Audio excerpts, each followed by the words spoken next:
The notion that a radical is one who hates his country is naive and usually idiotic.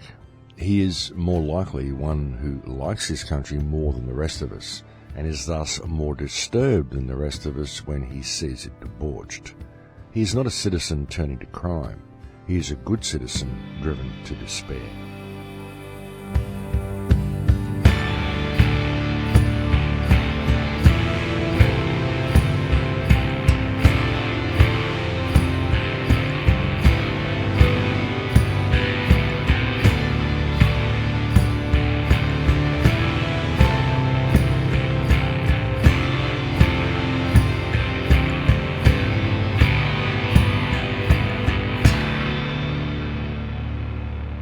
This week's opening quote comes from Henry Louis Mencken.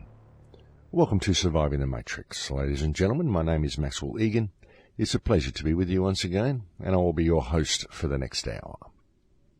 Well, here we are at the end of 2014, folks. Christmas 2014, a new year just over the horizon. And what a year it's shaping up to be.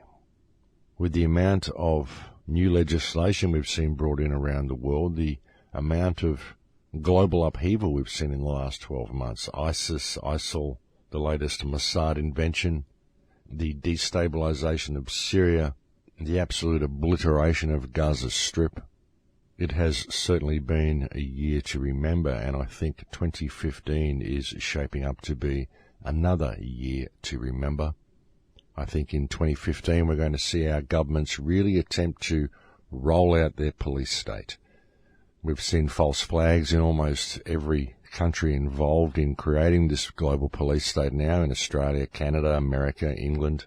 We've seen government staged terror attacks in all of these places, or at least small insignificant events that the governments have blown out of proportion to turn them into major events, such as we saw here in Australia when we saw Sydney airspace shut down because of a gunman in a chocolate shop. And if people can't see what a complete overreaction that was, then I don't know what it will take to wake them up. And there are still so many unanswered questions surrounding the event in Sydney, the so-called siege, that it literally boggles the mind. And so hopefully that is helping wake a few people up as well. It certainly should be. I mean, just a change in the Australian police should be enough to wake people up, really. I was out at the shopping centre on Christmas Eve, actually, just at a local shopping centre, and there, wandering around the shopping centre, is this police officer dressed in black Kevlar with a handgun halfway down his right leg in the fast draw position, a cap and a vest and walkie-talkies and batons and guns and tasers all over him. He looked like a Gestapo officer in black, standing in the middle of the shopping centre. He looked like a moron from a big boys club. It was absolutely ridiculous. He absolutely looked laughable. But it also shows you what they're putting in the face of people these days. And this is just a cop in a shopping centre. We're going to put this black Kevlar militarized terrorist police officer on duty in a shopping centre to protect you because there was a gunman in a chocolate shop in Sydney. It's just unbelievable, folks. And the last thing you feel when you're in the presence of such people is safe. You feel like you're standing in the company of a brain-dead terrorist. That's the way it feels, and that is what we're seeing in our local shopping centres now. And this is just the beginning, ladies and gentlemen. Pretty soon they'll be in pairs or they'll be in triplicate, and they'll be putting little checkpoints at the start of the shopping centre to give everyone a ID check and a retinal scan as they walk in to buy their food. It wouldn't surprise me if that's where it's going, folks. And pretty soon, if you don't have a microchip, then you won't even be able to do any shopping. And this is, of course, the way it's going and the way it will go, unless the people out there choose to stand up, stand in their power and speak their truth and change the direction the world is going now while they still have a chance.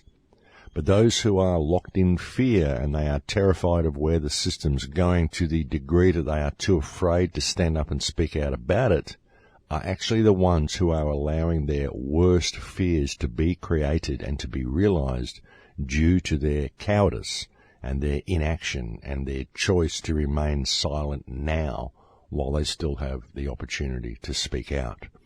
All of these people who are cowering in fear are the ones who are allowing this police state to be built and for their worst fears to be realized. And I don't know why people are so locked into their own mind that they cannot see what they are creating via their own inaction. And that's the thing, folks. I mean, you can blame the politicians for the direction that we're going all you like. But what you have to realize is that the politicians are criminals.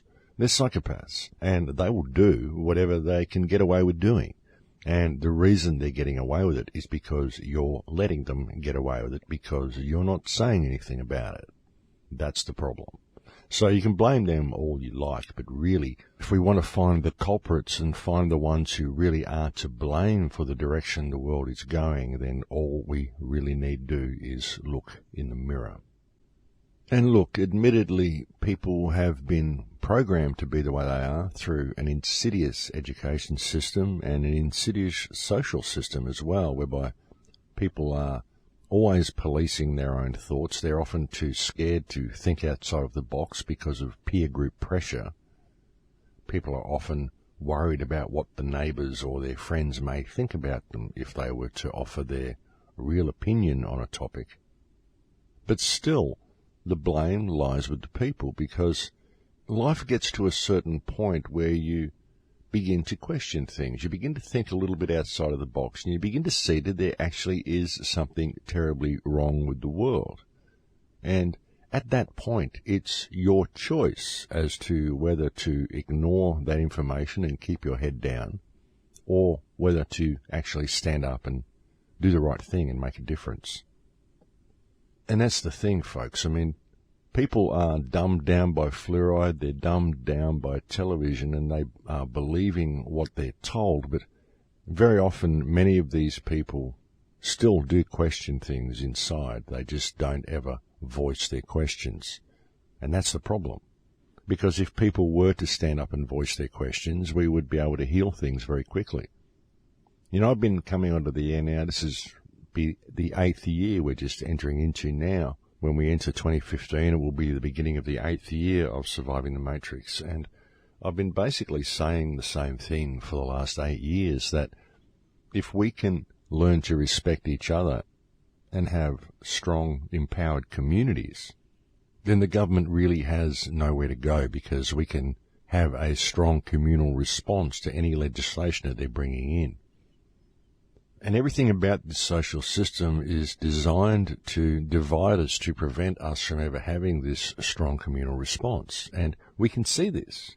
We can see what the control mechanisms are. We can see the tools that are used to keep us divided.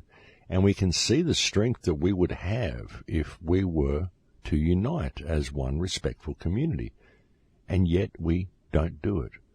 We continue to run on a treadmill. We continue to judge each other by artificial parameters that have been provided for us by somebody else. We continue to live somebody else's version of reality.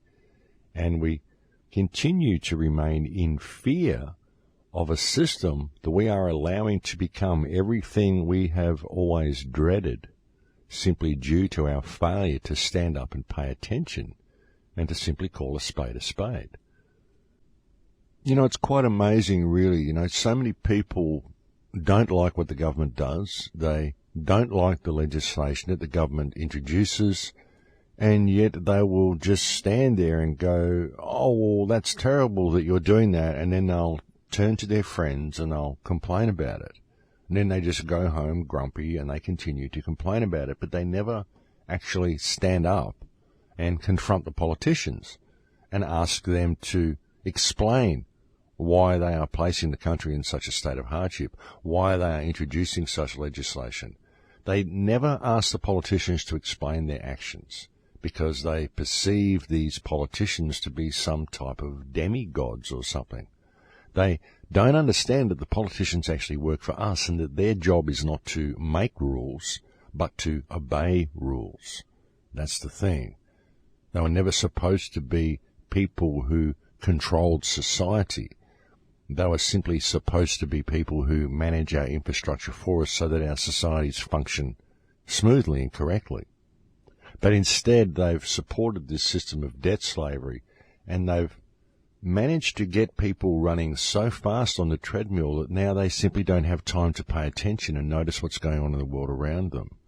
They've manoeuvred society into a position where we don't really communicate with each other anymore. We get all of our information from the television set. And the television set simply tells people what the government wants them to believe. The television set has constructed the entire fake war on terror and got people to believe it. The reason people are in fear of this terrible Muslim menace, which is completely and utterly non-existent, is because the television has convinced them that it's real. And you think about it, folks, you get a few Mossad agents running around, killing a few people, you get a bit of it on video, you can blow it out of proportion and make it look like anything you want to, and then you just sell it to the people as this terrible ISIL Muslim threat, which is coming to get everybody in every country on earth, when the reality is that the entire thing is a fabrication of government intelligence agencies and the mainstream media. There is no Muslim menace. It's simply a mechanism being used to lock down Western society under the pretext of keeping them safe. It's simply a fabricated menace so that the people of the world have a common enemy with which to unite against. And if you look at history, folks, you find this is standard operating procedure for the construction of any workable dictatorship. The problem is that the workable dictatorship we are seeing is global and will encompass all Western countries. And again, folks, this is being sold to the people of the West via their television sets and the talking heads on TV who are pushing the government and corporate and global police state agenda, when the entire thing is a fabrication. And that's one of the biggest problems we face, folks, really, is television and the lies that people are fed by the television and the war criminals and psychopaths who man the television stations. All of these talking heads on TV, folks, these people have an opportunity to tell you the right thing, even if it's going to cost them their job. I mean, would you prefer to keep your job and allow millions to be slaughtered because of the lies you're telling people? Or would you simply stand up and say the right thing, regardless of the consequences? I know what I'd do, folks. I would stand up and say the right thing.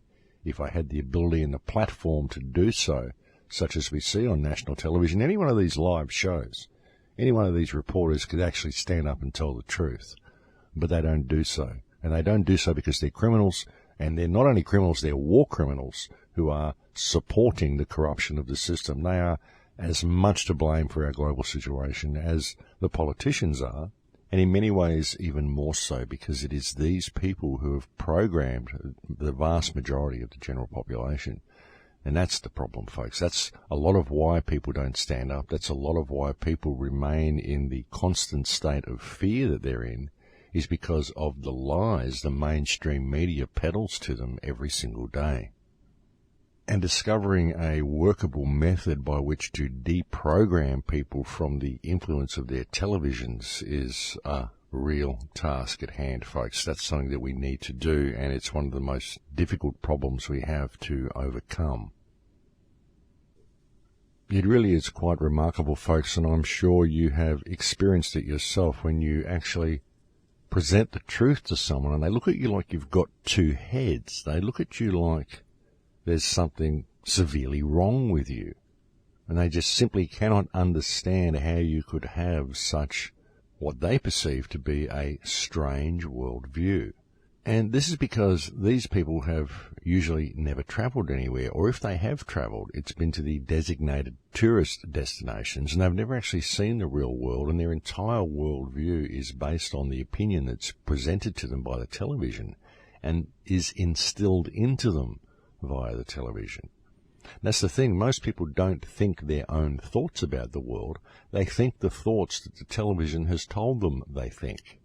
And when you present them with the truth, they find it just absolutely confronting to their senses. They just can't understand why someone would think that way. Even while the Sydney siege was happening, there were so many of the general public that were simply lapping it up. Every single lie the media told them, they just lapped it up. They never looked at the many questions that are left surrounding this siege. I mean, here's the gunman in the chocolate shop asking for an ISIL flag, for God's sake. The terrorist forgot to bring his flag. And when he asked for one, the police got him one. I mean, how did they do that, folks? What did they do? Did they go to the flag shop and say, I'd like to buy an ISIL flag, please? Or did they just happen to have one in the squad car?